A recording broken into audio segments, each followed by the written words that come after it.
Welcome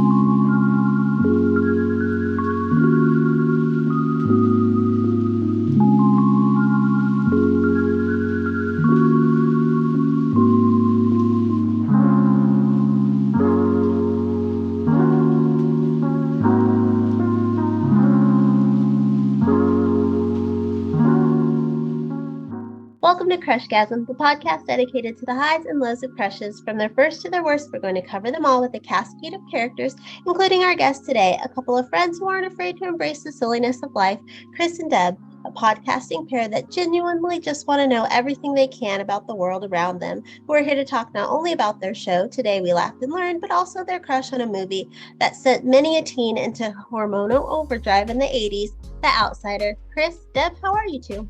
Hey, Kendra. Great. Hi, Kendra. Thanks so much for having us. And I think, Kris, I think that was the best description we've ever heard of our podcast. I know. Let's have her just actually do our podcast intro because, well, that was way better than anything we've ever done. Yeah. Thank you for describing it. Again, thanks so much for having us. And before we get started and talking about The Outsiders, can you tell people where they can find you and the show online? Absolutely. We are, as Kendra said, we are Today We Laughed and Learned, Kris and Deb. You can find us on Instagram and Facebook at Today We Laughed and Learned, and on Twitter at Today We Laughed. And you can find the podcast anywhere you listen to your podcast. Alrighty. Like the normals, the Spotify's, the Apple, all the good ones. Even Pandora. Oh, even Pandora. Got an extra special one. People complain they don't get on Pandora, but we're there. I was telling Kris that I went to a questionable public school where we watched a lot more movies than we did reading. And after we did read The Outsiders, we watched it and we became quite obsessed with it. But I don't recall my teacher mentioning the author was a young woman, a teen, in fact. Is that something you guys learned back in the day? Because that was a fact my teacher left out. I'm gonna say that the teacher didn't tell us that. I learned about that later. We just focused mostly on the book. Teacher probably didn't even know. Right? They probably didn't believe it. And did your interest in the book make you want to see the movie more? To be honest, we didn't watch it at school. So I don't know. I'm from Canada. Maybe there's a different curriculum. We didn't actually read it at school. I just saw the movie and became obsessed with it. It was more than my little heart could handle. We read the book a couple of times, I think. But also, when I was probably 9th grade, I became obsessed with the book. And I somehow in my schedule, I ended up with a lot of study halls. So I would just reread the book over and over and over again to the point that I actually memorized the first chapter. Don't ask me now. Back then I had it. It was like I was just quizzing myself. I memorized the first chapter, but definitely because the advent of cable back then, Outsiders played quite a bit. Plus I had it on VHS. So I watched it a lot, but I don't remember watching it in school. Wow, reading it over and over again. I think I've read maybe 1 or 2 books a second time. It's hard. No, back then it wasn't a long book, but I just loved it. And of course, as you're reading it, you're picturing Ralph Macchio, C. Thomas Howell, Matt Dillon. You're picturing the guys. I mean, let's focus here. Speaking of The Outsiders, that helped launch several attractive men into the stratosphere of popularity.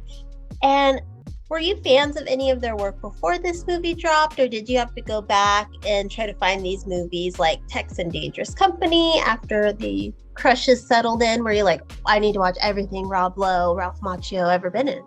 I don't remember going back. I think that this was the first time I had seen them. So for me, it was more about where can I need to follow these guys and sort of see where they're going and get all the magazines and all the, the centerfold of those. What were those magazines called, Kris? Teen Bee, Tiger Bee, 16, all those fun ones. Well, I don't remember going back. No. Yeah. I don't think there was anything to go back for because I think a lot of them, it was their first movie or the very, very beginning. Because remember, we're a little bit older than you are, for sure. So I think it came out in 83. And definitely, I think it was Ralph Macchio's first movie and C. Thomas's, or yeah, because I think he was maybe on 8 is Enough before that. And like C. Thomas Howell, I don't know if he did anything before that. They were young. So other than Patrick Swayze, I don't think you really could find them before that. But you certainly saw them after. I think, okay, C. Thomas Howell had a really small role in E.T., which of course was a huge, huge movie. I think he was a friend of like the teenage brother or something. And I remember, even though he had a really tiny role, I have an eye for these things. I was like, who is that? And I think that, so when he became like the lead character, so my point is that he did have a small role before The Outsiders, but then he was the main character in The Outsiders. And I was like, you've got to be joking me. This person that I could only see a few fleeting moments in E.T., now I get to see for like 2 hours straight. It was just heaven. I like that you say you have an eye for that. I think that's something about being a teenage girl and watching any media is that you instinctively, I think because of our hormones developing, are like, cute boy, now this is my favorite movie for no reason other than this person is very attractive. Well, I don't know about that, but back then, listen to us, we sound like grandmas. But back then, magazines were very affordable, and they were all just pictures of these guys. I mean, the whole magazine was just photographs of these hot guys that were in all the teenage heartthrobs. So even if you just saw them one time, they showed up in all these magazines. You'd rip them out and tape them on your wall. I mean, it was good times back then. It was. I mean, it was the equivalent of, I guess, like scrolling through their Instagram accounts now or whatever, but it was, I feel like it was sort of exciting. I don't know about you, Chris, but or you, Kendra, but like I think that every Saturday my mom would buy me a Teen Beat, so all week I would be looking forward to this Teen Beat. Now we've got like incessant Instagram and I don't know, TikTok and all that stuff, and I almost feel like because I could only get that magazine once a week, it just made it that much more exciting. I think so too. You had to wait. Mm-hmm. I would get every 2 weeks my dad would give me $20 as child support, and I would go to the grocery store and buy as many Tiger Beats, Bop, BBs, Teen Beat. Bop. Bop. My room was covered. I came of age during like boy band era, the late 90s, so Backstreet Boys, anything and everything their face was on. My mom was scared of my room because I even did the ceiling. I did the roof. Well, funny, my room was a fire hazard as well. Yeah. And if you really want to find out something, sadly humorous, we had a house fire. Guess whose room did not burn? The Tiger Beat gods were in your favor. They were. Those hotties were not going to be ruined. Maybe all the gloss on those pictures was actually a saving grace. It may have been. Yeah, because Bop had some really glossy. Bop was like, for my time, was definitely the top tier of the magazines. They were putting on a lot of effort and time into their spread. Into their glossy photos. Oh, that's funny. I don't know if we had Bop in Canada, but I mean, everybody knows I'm the worst Canadian in the world because I don't remember anything. But I don't think we had Bop. But I wanted to get back to something you said, Kendra, about how we just zone in on these guys, when we become obsessed with them, whether they're actors or, singers, musicians. I don't know about you guys, but I was like, if only he met me, he would know. God.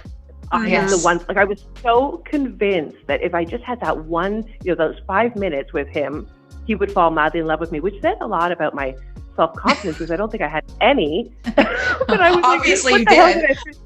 Apparently, what did I think I was going to do in those 5 minutes to win them over? I think that just stays with you because even with my crushes today, my celebrity crushes, I'm like, if we just met, I think we would be great, at least good friends. They would love me. I'm funny. They would fall in love with me. Well, I think they would. You're absolutely adorable, so I can't imagine how they wouldn't. My current crush, I'm like, my husband knows if it happens, and he's like, well, I don't want you to go to these conventions then if you're that confident about it. Are we allowed to ask who your current crush is? He accepts my hall. Well, he accepts one of my hall passes because he's not threatened by him, but the other one, he's like, I don't like that one. He is okay with Jesse Eisenberg, but not okay with the guy who plays Homelander in The Boys. If only I watched TV. Oh, God. I'm going to be Googling as soon as we hang up. Yeah. So I was going to say teen movies and TV, I think they've always been a little edgy. Well, at least since the 70s, but that like over the top Porky's vibe was then. And what I liked about The Outsiders is kind of the rebellion, the violence, they had the swearing, the underage drinking, and the fact that there was like no real supervision going on. And as teens, I think seeing that often is exciting to us, especially if we're the type that's like not doing all of that, like we're the good kids. Was that part of the attraction to the overall film and these guys? Go ahead, Deb. Oh, absolutely, Kris. Yeah. I was just going to say, Kris, if you want to say something. Yeah, it was something we had never seen. Like, I can't think of another movie where these guys, as you said, were just sort of, trying to make it on their own. And I think that there was like this very fine line between how they really wanted parenting, like they really wanted supervision, but they were trying to play these tough guys that I don't really think they were. They all had these beautiful hearts, right? I don't think I'm wrong about that. I think that's what I remember. So I remember just finding them very vulnerable on their own and having to be this tough thing that they really didn't want to be. For me, I think The Outsiders I lived in a more of a, I won't say an affluent town, but your basic, outside. Middle class. Middle class, thank you. Middle class suburban home. And The Outsiders was not. And so it felt like you were kind of on the rough side. Poor Darry was taking care of, his two older brothers, trying to hold on to them, going off to work as a construction worker, and those guys going off and getting into trouble. So it was edgy. It was edgy, completely different from where I was living at the time. And again, they were hot. Did you see Rob Lowe coming out of the shower? That is the best scene ever. I mean, the whole cast is just gorgeous, but who are some of your like personal favorites that stood out? Because for me, there is always a hierarchy of crushes, either a cast in a movie or a boy band. Like you're always going to put them in an order. Mm-hmm. Oh, yes, definitely. I was obsessed, like I said, with C. Thomas Howell. I tend to go for the underdog. Like C. Thomas Howell didn't end up doing very much. I mean, he was in some movies like Red Dawn and Grandview USA and stuff like that. But I don't know. I feel like I always go for the one who's not the megastar. I mean, Tom Cruise was horrible. I don't like Tom Cruise anyway, but I don't think he was crushable in that movie. I personally don't even include him in our list of they made him so revolting in that movie. Like, why are you even there? You look so gross. And who was your favorite? Okay, for me, back then, as a teenager, Ralph Macchio was definitely my heartthrob back then. He would have been. Who are you trying to fool? You are still crushing on him. You made a great effort to say it back then. I do, because now people have aged quite a few years. And I don't know if you've seen Rob Lowe lately. Oh, mm-hmm. But okay, he looks better than he ever looked. Okay, so if I were to go now with looks now, Rob Lowe would be on top. But back then I was going with Ralph Macchio was definitely my top. I did really like Rob Lowe, and then probably Matt Dillon, then probably C. Thomas Howell. Patrick Swayze, to me, he would just seem old. I mean, I know he was supposed to play he was like 29 at the time, and he was playing like a 20-year-old or a 19-year-old. I mean, he looked old. And I miss Emilio Estevez. I did have a crush on him. He probably would have come before C. Thomas Howell, actually. Probably about the same. Really? Probably about the same. No. But I was definitely Ralph Macchio was my biggie. Patrick, so I fell in love with Patrick Swayze when I was 5 because my mom let me watch Dirty Dancing for some reason at that age. So I never thought he was old. He was just my boyfriend. He looks now. I think didn't Dirty Dancing probably come out easily another 10 years later? I don't remember what year it was, if not 87. longer than that. Oh, it was 87. Oh. It was only 5 years. Really? Seemed like a lifetime. I was born the year it came out. Wow. Fell in love. But I would say Rob Lowe was the hottest in The Outsiders, and then Patrick Swayze for me. Those are my top two. Now, Patrick Swayze definitely during Dirty Dancing. you definitely, because he was, all emotional and all those things, he'd hit you on a different level there. So no, I was a Ralph Macchio. Do it for Johnny. That's all I said. Yeah. Stay gold, Johnny. Stay gold. And then, of course, the movie comes and goes. And I think so many of these actors, again, they popped off in the best way possible. It's not hard to find them working after this movie. But did you follow all of them? Were you like, okay, Matt Dillon's got a new movie coming out, check. Amelia Estevez, check. Like, were you renting or buying or watching these? Oh, renting beyond, again, it was the heyday of VHS. Sorry, Deb, beta. VHS. So, even pre-Blockbuster, you were getting all the movies as they were coming out. And definitely, Karate Kid was a biggie, along with The Outsiders. But also, Deb, you said C. Thomas Howell. How about The Hitcher? Yeah. Do you remember the movie The Hitcher? Oh, that was it scary?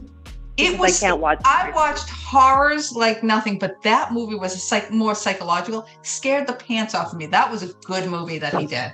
He didn't do a lot of things. And Red Dawn, always liked Red Dawn, although I tried to watch it, I don't know, maybe a year ago. Didn't hold up. Didn't hold up to my teenage dreams, But look at him, like Emilio Estevez. I mean, he did Breakfast Club, a classic. So yeah, Fire. Yeah. And it's funny. I think about the Brat Pack, and I'm like, they consider The Outsiders like the original Brat Pack. I mean, they had that movie, it's crazy to think of how many big stars came out of this one movie. Yeah, they all got big. There's nobody, the only one who didn't become big because he was big beforehand and he fell was Leif Garrett. Yes, exactly. Oh, yeah. Oh, I was obsessed with him. Probably before The Outsiders, though, right? Wasn't he like a singer before The Outsiders? Mm-hmm. Yeah, he was in the late 70s, early 80s. My cousin was mad for him. That was my aunt. My aunt loved Leif Garrett. Yeah, that, and then she turned to Prince in the 80s, so she kind of dumped him after. He was dumpable. By the 80s, he was dumpable. Yeah, it's hard to go from teen heartthrob to like adult hottie. We can't all be Rob Lowe, right? Exactly. The other one that did well was Matt Dillon. He kind of dropped off after doing Rumblefish and what else did he do? Drugstore Cowboy and a couple other things. But then he dropped off and then he came back with what was it? There's Something About Mary. Remember him with the but I remember There's Something About Mary and Wild Things. Those two movies. I remember suddenly it felt like he was back in your face, Wild Things for my generation was like I just wrote about it. The movie that you tried to slide in renting because it was so risque. You don't want your parents to know. Yeah. Oh yeah. Let me just get that in the Blockbuster bag without mom seeing it. But yet she let you watch Dirty Dancing. Yeah, my mom was like not like every other mom. My mom didn't care what we watched. I mean, she used to record South Park for us because I would fall asleep and I'd watch it before school. Like we were a big South Park family. Like she loved Cartman. She thinks Cartman's the funniest thing in the world. Oh, that's funny. Really hands-off parenting over at my house. But you know what? You seem like the sweetest, most adorable girl ever. So I don't see, it worked. And my older brother and my younger brother, they're the outside. They're those rebel boys. And then I'm they're the Bart Simpsons. I'm the Lisa. Now, do you think your crushes within in the confines of The Outsiders, like your crushes on all these guys, sort of shaped the type of people you would continue to crush on throughout the rest of your adolescence? Perhaps your life?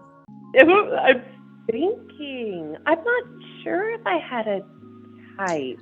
Okay, listen, I crushed on every single, if they were breathing, I'm pretty sure it was on my wall. I mean, seriously, it was ridiculous. I tend to think, although Ralph Macchio in this movie as Johnny, he was the boy next door living a rough life. He wasn't really a bad boy, but I think definitely I kind of preferred the bad boy look. Again, like the Matt Dillon, the Rob Lowe. Just getting back to one thing though, do you guys remember, wasn't Matt Dillon in Darlings? That was a very risque. Christy McNichol, right? McNichol. Yeah, that was super risque. Hendrik, Yeah. have you seen that? No, I've never seen that. I think that was like 1980. I think that was before Outsiders. Okay, because I remember, I think that I was obsessed with Matt Dillon in that too, and that book, or I think I read the book and watched the movie. It was so risque because it was talking about teen sex, which really, I don't know, it wasn't available to us. I don't know, maybe it's a good thing, I'm not sure. No, it was considered quite I remember. Yeah, but I think that what happened for me, I think that after The Outsiders, I got really into more like music and the British invasion with like Duran Duran and stuff like that. So I was obsessed with Simon Le Bon. And I think that he was also kind of the bad boy. So I do think that in a way, I agree with Kris. Like I kind of liked the rough around the edges kind of guy. Mm-hmm. I think that's the case of most teenage fangirls. It's that bad boy. Like when you see a boy band, you're like, oh, I'm going for that one with the mustache or wearing the hat. They're like, ooh, rebellious. Ooh, the rebel. Yeah, I don't know why they wear hats when they're rebels, but that seemed to be the case with the boy band. It's so they stood out. It was so that, especially if it was backwards. Yeah. Oh, if it was backwards, they were going to have probably a drug problem or something that they tried to hide. At least that was the Backstreet Boys. So, you guys mentioned the Brat Pack. And for people that don't know, it was just like a group of actors in the 80s that were like, ooh, big for the teens. It had Emilio Estevez, Rob Lowe. Do you think there was any outsider that sort of should have been included in that like main group that was focused on in the 80s that wasn't? I would say Matt Dillon. Yeah, it seemed like the term Brat Pack came after. It kind of came after the Outsiders. So for the Brat Pack, I think the word Brat Pack kind of came up once we got Breakfast Club going, right? Like Molly Ringwald and Anthony Michael Hall and those guys. Yes. I would think actually, part of me says Ralph Macchio wasn't included in it, but he could have been because he was Karate Kid, 1, 2, 3. Yeah. Maybe not. I don't know. It just seemed like, it was the same kids that showed up. I think actually I disagree with myself. I think anybody who was in a John Hughes movie became part of the Brat Pack. Yeah, automatically. That's what I was going to say. Yeah. Yeah, so like actually, I feel like 16 Candles for me, I feel like was, that's the one that's coming to mind. It sort of, I feel like St. Elmo's Fire and the Breakfast Club came after that, but I could be wrong. Yep, I think, so basically you had to be in a John Hughes movie, then you could be part of the Brat Pack. So. Yeah. He was like the gang leader. Exactly. Yeah. Then for me, like I grew up like I'm a 90s kid, so for me it was like Jonathan Taylor Thomas, Devon Sawa, Christina Ricci, always in like the same movies I watched. In the 2000s, it was always Hilary Duff and Lindsay Lohan, Amanda Bynes, and they kind of had their own little crews. But the Brat Pack's really what started it all, especially for like fangirls and fanboys. So I want to know. Back in the 80s, was the Brat Pack, did you guys really consider them like the end all be all of cool? Were they like that poppin'? I won't say at least for me, they weren't the cool because the Brat Pack was made up of almost like misfits. But they were definitely, you expected them. And if they were in the movie, it was going to be a good movie. But I don't know about the be all end all. Yeah. I think that I liked that they were all, like misfits, because I think that I felt like a misfit. So I thought that, again, if they could just meet me for 5 minutes, I would be immediately, included in their group. But I feel like something that I think a lot of us do, I just felt like that was a perfect world. Like I don't remember thinking, oh, so I love her and I love him. But just the mood that they created in the movies, like where Molly Ringwald, let's say in 16 Candles, wasn't necessarily popular. And, that typical theme where, sort of the not so good looking girl or the unpopular girl gets the good guy, let's say. That to me was always such an attractive, like a dreamy thing to happen, because I think I wanted that to be me. So I was like, it was the stories, I think, that they were spinning and not so much the actors themselves that I was obsessed with. Yeah, I think you're right. I think you said that beautifully. Oh, thank you. That's the obsession with The Outsiders. It lasted a couple of years. And I think that's common for any teenager. We go through phase, and it might always be in our heart, but we replace it. Deb, you said Duran Duran. You got more into music. Were there any other like big crushes that came after The Outsiders kind of fizzled just a little, and you started putting new pictures from Tiger Beat on your walls? But when I say I was like obsessed with Britpop, it lasted a long time. Like it was, Duran Duran, Thompson Twins, Howard Jones, Bananarama. I had huge girl crushes on Bananarama. Again, if they had only met me for 5 minutes, I would have been the fourth Bananarama. And then I feel like I'm not sure sort of what I went through, because all of a sudden I remember like Lenny Kravitz was a massive crush, but that must have been, that was what, 90, 91? Yeah. So yeah, I'm not sure what happened to me at the end of my teen years, but I remember after that, like Lenny Kravitz was just, nothing else existed in the world for me except him.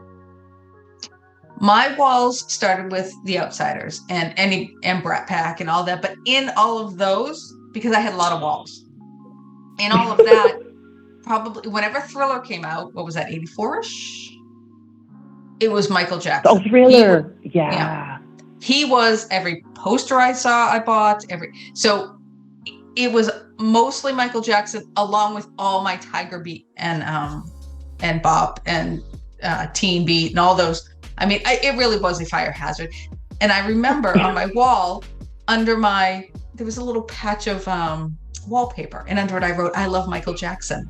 And we rented the home, so we moved out, and lo and behold, another family moved in who I happened to know. I worked with the kid, and we were talking stuff. He's like, "Wait a minute," because we discussed and found out he had my room, and he's like, "Are you the one who wrote 'I love Michael Jackson' on the wall?" I said yes. Oh my God, your legacy. And then after that, I think it was a lot of hair bands. I had a lot of Poison, Motley Crue on my wall, and yeah. Mm. So. Did you live in an octagonal room, Kris? Because you do sound like you have a lot of walls. No, but I always, because I'm a hoarder, and I always had a lot of stuff. So my mother always gave me the biggest room. So, I mean, I literally covered every inch. And if it wasn't, you overlap the corners, the parts that didn't take away from it really was. There wasn't an inch of wall space seen if it wasn't covered with I believe it. Yeah, it was crazy.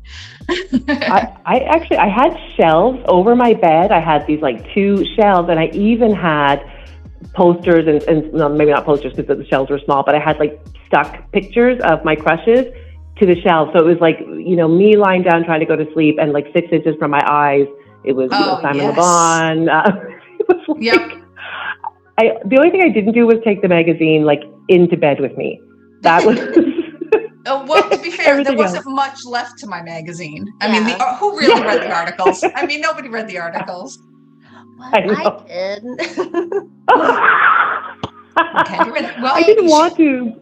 They would tell you I didn't want to because they'd be like. Oh, right. Well, that's true. They would tell you their favorite dog or their favorite color and those things. Yeah, but that's true. It was pertinent information. Yeah, because if you did get those 5 minutes with them, you had to know their favorite pizza flavor, like That's right. Exactly. I was just always afraid to read about the girlfriend or the marriage, because I was like, my 5 minutes are not looking good if they had a girlfriend or a wife. Well, I'm going to say in Teen Beat and those things, they didn't really, I don't think, I could be wrong, maybe I just ignored it, but I don't think they really publicized when they had a girlfriend, unless it was really something that had been going on for a while. Because the whole You're thing. You're probably right. They were heartthrobs. So what good is a heartthrob if you get a girlfriend? Exactly. Yeah. It's just my suspicious. You see, I was. Sorry? I said they very much hid that, because I know the oldest Backstreet Boy, I'm pretty sure he met his wife like prior to them getting signed in like 93, because he's the oldest. I think he is the same age as the youngest new kid. So, so he's married and has had children for a while. But yeah, they definitely would keep those type of things under wrap to keep the fangirl fantasy going.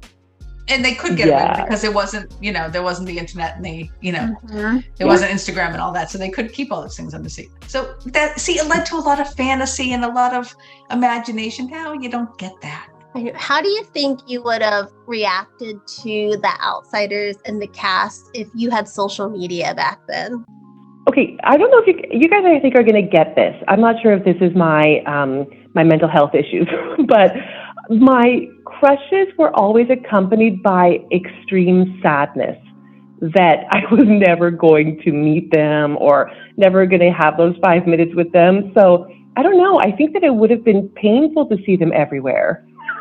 Sorry, that's just me being dark. I wasn't there, and that's me. But I really do think that again, someone get me my walker, for goodness sakes. I sound like a friggin' great grandmother. I don't know. I think it just, everything is so in your face now. You don't have time to sit and daydream about something, lie around and thumb through the magazine, just kind of daydream. Now it's scroll, flip. I don't know. I don't think it would affect me the way it did back then. I don't think I would have thought plus, to watch the outsiders, you had to, you either had to come on cable, you had to have the VHS, you had to search for it. Now everything is at your fingertips. There's no waiting for it, no excitement towards it. It's like just another movie. I don't know. I don't think I would have the same reaction. I think it's like what we were saying before about the teen, the magazines. It's like when it's so there, you just don't appreciate it as much. Whereas when we were let's say, I don't know, Ralph Macchio would make a guest appearance on, the Donnie and Marie show. I know that's not possible because it's different eras, but you know what I'm saying? We would get so excited about something because it was like this one time. It wasn't something you could go back to and watch 25 billion times on YouTube. So I think that we might have just gotten what's it called, inundated and sort of too much information. I don't think it would have been as special if we had them in our face all the time. It's not unlike back when we were growing up, the Christmas specials, the Rudolph the Red-Nosed Reindeer. My mother would go through the TV guide and circle them and flap, so we knew when they were coming on, and you made sure you were home to watch it because you wouldn't see it again. That was it. It was one and done. Exactly. It's not, the Christmas Story playing all day long on the cable channel for 24 hours. It's, I don't know. For us, it created something special. I'm sure. Kendra's generation has other things that made it special, and our generation, the generation out there now, has their things. But for us, actually waiting added a little something special to it. Yeah, and I'm not sure about you, but we in Canada, we didn't get MTV until last year. No, I'm kidding. But we didn't have, we had very few video channels, and we just, my evening with my best friends would be, making popcorn, getting some Coke or whatever, and sitting around and seeing if maybe the video show would show our favorite video. We didn't know. It was out of our control. So, but it was kind of equally exciting, Kendra, how about you? We had to wait around. MTV would show the video, but you didn't know when. We just couldn't hop on YouTube. And I couldn't imagine having YouTube in 1999 when Backstreet Boys were releasing their. I would have been just not even in school. I just would have probably sat there and watched the video all day.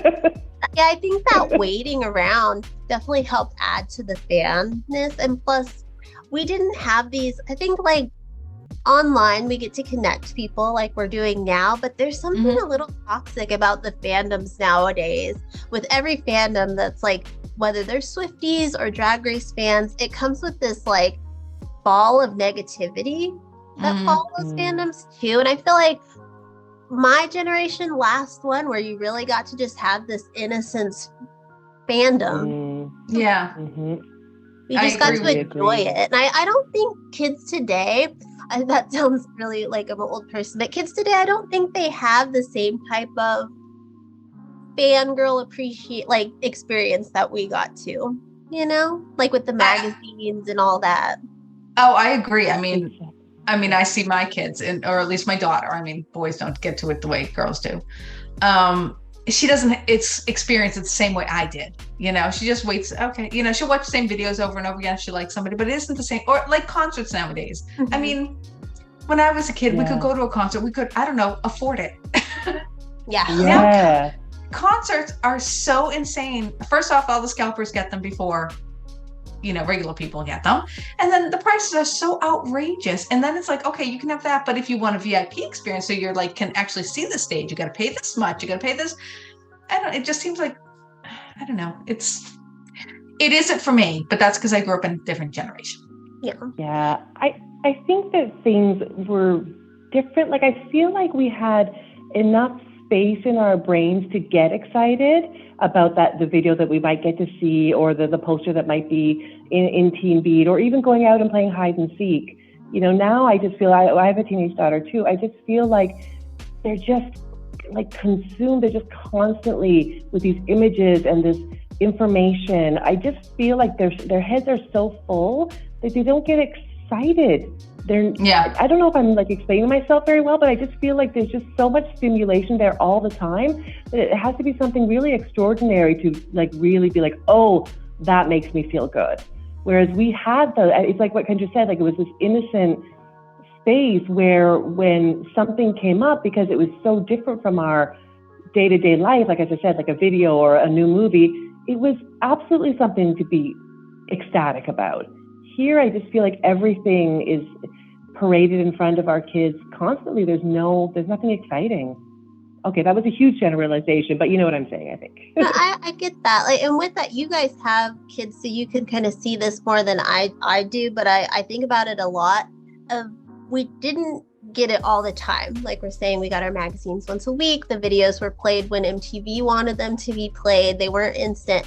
And I think that made us appreciate our adolescence and our teenage experiences a whole lot more. So now I feel like Gen X and millennials are very nostalgic for that reason, because we were, I think the 80s and 90s for pop culture was it. Like we had the best movies, the music, it was everything before the internet took over, and it was all the time.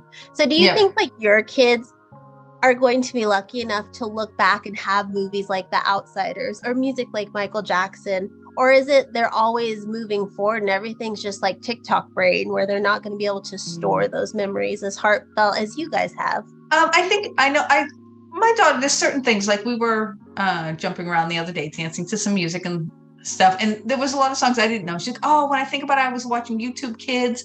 And so she's got her own nostalgia. It's just going to be different than ours. And she's going to crave it too, I believe. Like we said, the internet, we complain about it, but that being said, there's like we've met you, Kendra, we've met so many wonderful people, and my kids have met people online and learning, they see nice enough people, not talking about the toxic ones. I think everything has its good and its bad.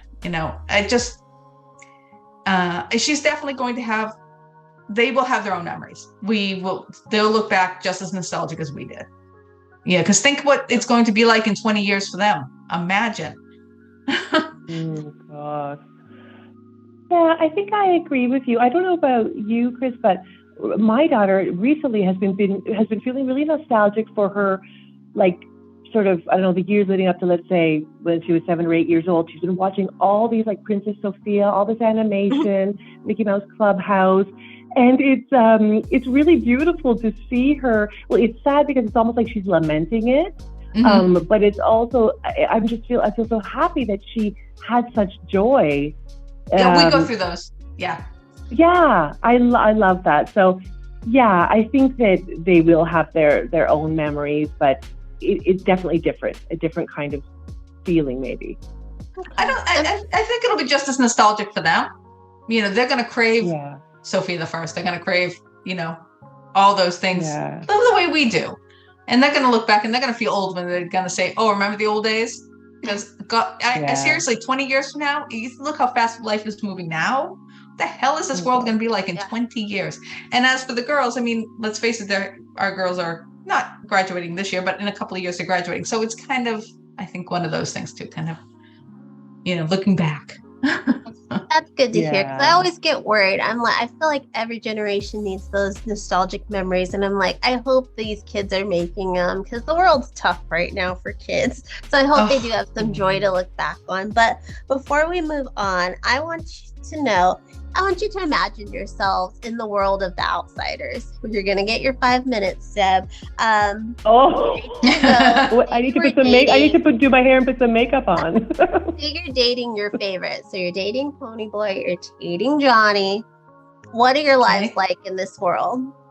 I feel I have like the savior syndrome. So I feel like I would be the one that saves him. I would be that warm embrace that he can't get. I would be that safe place, that peaceful place for him to just fill with, because there was just like so much stress in his life. Because, I typically would want to give and ask for nothing in return. So I would end up resentful and kicking him out. So, yeah. If it was back in Outsiders' time, I would have been about the same age. I probably would have been, obsessed with Johnny, and I would have been out there that night when he was with Pony and they killed Leif Garrett, and I probably would have run away with them, figuring that, and by running away to a church, suddenly life was going to be great because I'm a bit of a dreamer. But but I still would have been. I'm not a tough one. I'm more of a chicken shit. So I wouldn't have been tough in it, but I would have gone along with it, I guess. I would have gone along and then found a phone booth and phoned my mom. Oh yeah, I would have had some. I definitely would have. Yeah, you're probably right. You say that, but yeah, I probably would have found the phone booth. Yeah, I would have probably been like, let's hook up, but then I gotta go home because your guys' life is too crazy for me. I'm underage. Yeah, exactly. I would have been scared. But keep in mind, it was that movie was set in 1965, so things were a little different then. True. So let's talk more about you two. And today we laughed and learned. Thinking back to when y'all started, what made you initially want to start it up, and who sort of brought it to the table first? That's my fault. Okay, I'm glad that you recognize the errors of your ways, Kris. Well, you're what welcome. happened? Oh yeah, you're right. Kris and I are great friends. We have been for years. Our daughters are the same age, and we kind of bonded over that. But we don't live in the same city. So whenever, we had this amazing connection where we might not talk for a few months, but whenever we did get together, it was just like no time had passed. So we always celebrated being together by going for a morning coffee, which ultimately turned into wine. And I was saying to Kris, there's so much about the world that I don't know. There's so much I want to know, but I know that I won't sit down and learn it unless I'm accountable to somebody. Why don't we, learn something new every week and text each other so that we're sort of forced to do it? And she's like, well, let's just take this up a notch. Let's do a podcast. I'm like, okay. Because you, Kris, you had the idea of the podcast had been swirling around in your brain, but you didn't really have the concept yet. So I think that I just gave you that concept and we ran with it, right? You gave me the concept and the guts. I didn't know what I wanted to do. I wanted to do a podcast, but I was really, I was a bit of a chicken, and I was very self-conscious. I still am. And I was like, no one's going to listen to me. And what am I going to do? But this way, if I had someone to be accountable for, we got it started. Yeah. And did you either of you have podcasting or radio experience before? Oh, zero. No, nothing. I did less than nothing. I had a radio show for seriously 5 minutes in about 1997, but that's it. It was all new. It was all new. And you have to jump in. Oh, not only have to jump in, you have to understand we had been spending, at this point, 15 years or whatever, raising our kids. So the only computer, knowledge that I had was scrolling Facebook. I knew nothing. Occasional email. That was it. I knew nothing. I'm like, why do I even have a computer? And I knew zero. And here we are jumping into this thing. Every word that I'm reading how to do this was like a foreign language. I had no clue what to do. And to boot, I had to figure out how to edit too. Oh, well, that's what I was going to say. I mean, I work for a technology company that makes software for shipping companies. You might not want to mention that. I know people are like, wow, people need their money back. But my point is that I might have been a little bit more technologically inclined than Kris. But the incredible thing is that she just ran with it. Like you were, I know that you say that you still have, insecurities and stuff like that, but you just dove in and owned it. Like it was just, if it wasn't for Kris, we would not have a podcast. That is not, at all an untruth. Like you just sort of fearlessly did learn how to edit, and I didn't even know what an RS feed was and all that stuff. So it was just, I feel like we both, it's been a learning experience and a fearful learning experience that has done us both really good. And when you do something fearfully, that's also is called courage, being courageous. So I think that if nothing else, we've learned a lot about ourselves. Wouldn't you agree, Kris? I do agree. And I will say this. The other blessing that we've had is somehow Deb and I play off each other very well. We are, for the most part, opposites in a lot of things. But whenever I'm feeling down about doing the podcast, she feels like doing it. She's like, come on, let's do it. And when she's down, like, oh, I just don't know if we should do this anymore, I'm like, okay, let's go. We feed off each other perfectly every single time. Really. Last night, I had a bit of a bad day. And I texted Kris and I'm like, is there any chance you think I'm amazing? No. I needed some reassurance. And don't worry. I came back with the greatest Bitmoji ever, She had me laughing in 5 minutes. So that's just a testament to what this last year or so has been like, just sort of like, one person standing up when the other person kind of felt like sitting down kind of thing. Yeah. I've said it many times, and, I would have bailed, I think, last year because I was really busy with work and the podcast and stuff. And if it hadn't been for Kris, I would have failed, and I'm so happy I didn't. So it's good. It was rough going last year. It was rough going because we were new at it. There was a lot going on in lives. And to be honest, it's not like we had anyone listening. So you didn't feel like you were getting paid off. Exactly. Not actually, monetarily, because that's not happening. Yeah. But figuratively, just scraping around for someone to listen. I will tell you the oddest thing that came out of this was our love for Twitter. I know. We neither of us had ever been on Twitter before, and I was trying to figure out. I'm like, I don't know. You do Instagram, I'll do Twitter, and somehow we wound up in the Good Pods group.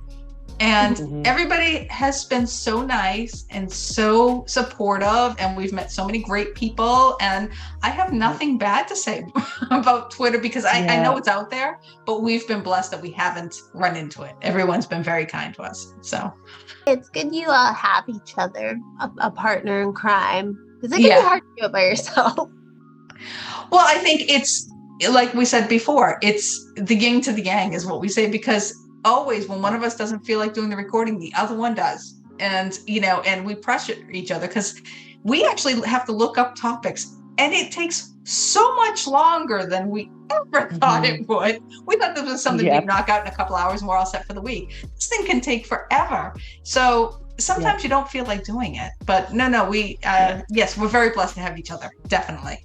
Being an adult, it's hard to find time between work and you guys have your families to have like a social life outside of that. So do you think having this podcast also like it's a little bit of self-care where you get some time to yourselves during the week to just be with one another? For me, definitely.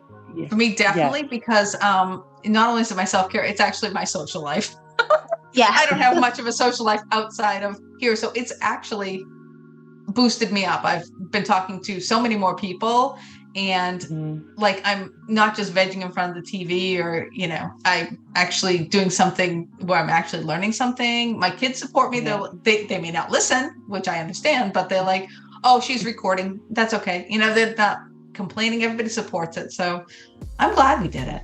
Oh, I'm absolutely glad we did it. And it really taught us, I think, Kris, I can speak for you too, like it really taught us boundaries too, because Kris and I are both, and maybe you are too, Kendra, like givers, giving to our children, which of course we should be, and to our, I'm separated now, but to our, partners and whatnot. And this was the first time that we actually put our foot down and said, you know what? I'm going to be recording for the next 2 hours. You're just going to have to cook for yourself or do whatever. Like, we really prioritized this. And I think that it was a really good exercise in boundaries, but also to add on to what Kris said, I'm just I love people. I love stories. I love interaction.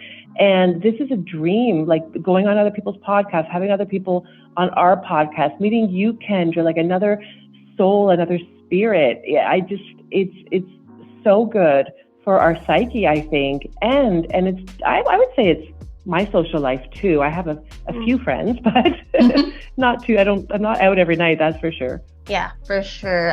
We do our weekly drafts on I Did Not Make These Rankings podcast network, and that's literally as social as I get for the week is seeing those guys and gals. But those guys are so great. You are so lucky to be on with them. I love them. They're fabulous. So what I like about your guys' show is that you showcase this love of knowledge, whether it be like Simpsons theories, Mesopotamia. You guys are all over the board. So I got to assume that you guys are big documentary watchers. I am now. Even previous to the podcast, I just kind of, the movies just bore me now. Most of the movies I just don't like. They feel like a waste. So now I actually really do enjoy putting on a good documentary. Now, whether or not I remember much from it doesn't matter. I do like to watch. I hate taking notes from them though. Just saying. Yeah, because you have to pause it. Yes, I totally agree. I'm not. Yeah, I will. 8 times out of 10 choose a documentary over a series or whatever, because I find everything so, I don't know, fake or superficial. It might just be like the phase of life that I'm in. But I think that something else Kris and I have talked about is that I just, like, in social circles, I felt like there were so many topics I couldn't carry on a conversation about. Now, you don't have to understand the inner workings of the stock market or, anything like that, but there were like things that I couldn't even say 2 words about: current events, history, politics, you name it. And I'm not saying that I'll ever become an expert in all of those things, but I feel like I have, after doing this podcast, I think Kris is the same. I have more like spherical sort of worldly knowledge, and that was really missing. And it's something that helps us engage with people even more, which has been a huge benefit for me, at least. But I know Kris feels the same way. I do feel the same way. Exactly. It amazes me. We finish an episode, I edit it, and then I feel like I forgot everything, but it comes back. Me too. It's unbelievable. I've yet to use the word Mesopotamia in too many conversations, but it could happen. No, definitely. It's surprising how many times I've pulled something out of an episode in a conversation. Well, you guys are spreading your social circle with this knowledge. Hopefully. You see, we're doing a service to the world.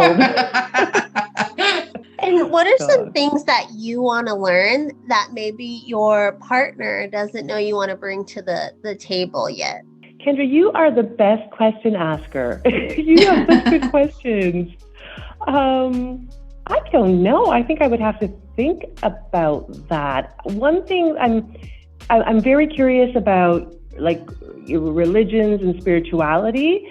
And I'm not saying that Kris isn't, but sometimes I'm not sure if like our listeners would be interested, so I avoid those. But that's definitely something that interests me, that I'd like to find a way to bring to the podcast without scaring anybody, I don't know if that made sense. Mm-hmm.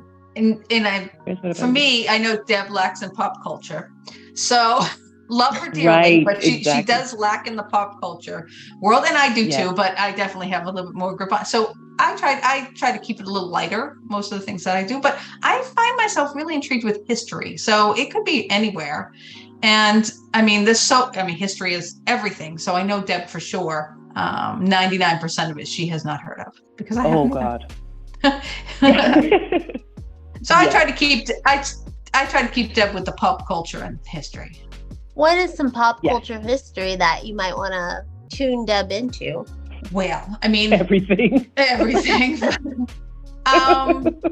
Well, I don't want to tell one because I know there's one that's coming up and that'll be a surprise. But it wouldn't, I don't know. Just kind of pull it out of the air, to be honest. I don't usually plan too far in advance. I have, like right now we're doing Prohibition. What else? Pop culture. Oh, of course, I did the Simpsons one for her. Can you believe, Kendra, she had never heard about the Simpsons and them predicting the future? Right. Like I knew about the Simpsons. Exactly. What's the internet? She needs little nuggets like that in her life. She doesn't, she needs the fun things. Well, do you think it's like a Canadian thing? Because I know, I did there's a podcast called Everything 90s, and she's a little younger than me, the host, but it's crazy how much pop culture of Americans she didn't know. And it's like, you're our neighbor. And she's like, I just had all the new metal, like Korn, Limp Bizkit and stuff like that was just like went over her head. But here it was huge for my generation. Well, and I think thank God I know who Korn and Limp Bizkit are. Thank God. But you say that, and Deb and I have run into that. There's been many things where she's like, oh, I don't think I've heard of that. And then we discuss it and we're like, oh, maybe it's because it wasn't big in Canada. Mm-hmm. Or something like whoopie pies. Whoopie pies in the States. You know what whoopie pie is, right? Or moon pie? Didn't know until 2015, because it's also a regional thing in America. And I didn't have it. Oh, did you have fluff? Did you know what fluff was? No. You were going to say fluff. Yeah, hello. Everybody should know about fluff. Is that the marshmallow stuff? Yeah, the marshmallow cream that I grew up eating. I grew up in the 70s and 80s eating peanut butter and fluff sandwiches. And Deb thought I was crazy. We saw it got mentioned probably on Nickelodeon or something. So then we begged our mom to go buy it. Mm-hmm. I wasn't a fan, but my little brother was. And actually my nephew today, that is his favorite sandwich. Oh, God bless your nephew. He's an old soul. He told me I have a big gizmo tattoo on the back of my leg. And I asked him around Christmas, I was like, oh, what are you into now? He's like, oh, I've gotten really into Gremlins. Have you ever heard of it? And I was like, big giant gizmo on my leg. I was like, this kid trying to mansplain Gremlins to me. Seriously. He was like, oh yeah, your tattoo. I guess you like the movie. Yeah, you might have been a fan. Yeah, just a little bit. Yeah. Just a little bit.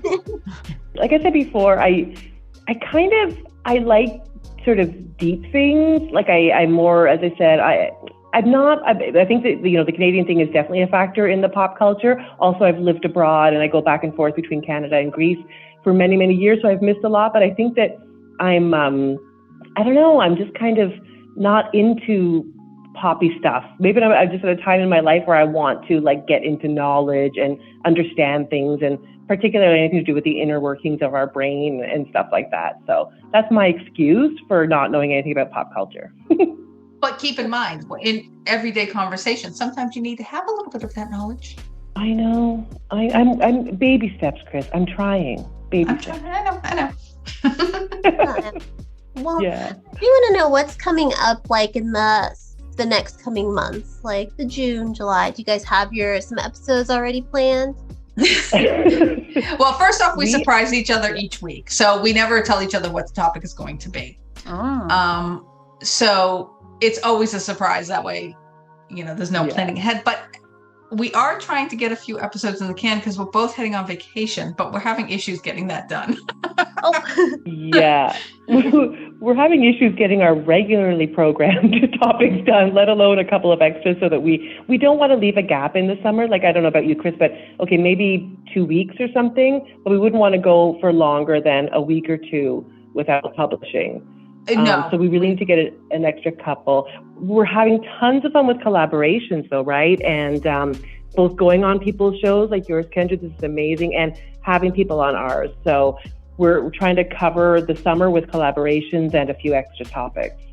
All right. Well, Kris and Deb, thank you so much for taking the time to talk to me about your 80s movie crush. And everyone, you can find all of their information below. Until next time, as always, keep crushing it.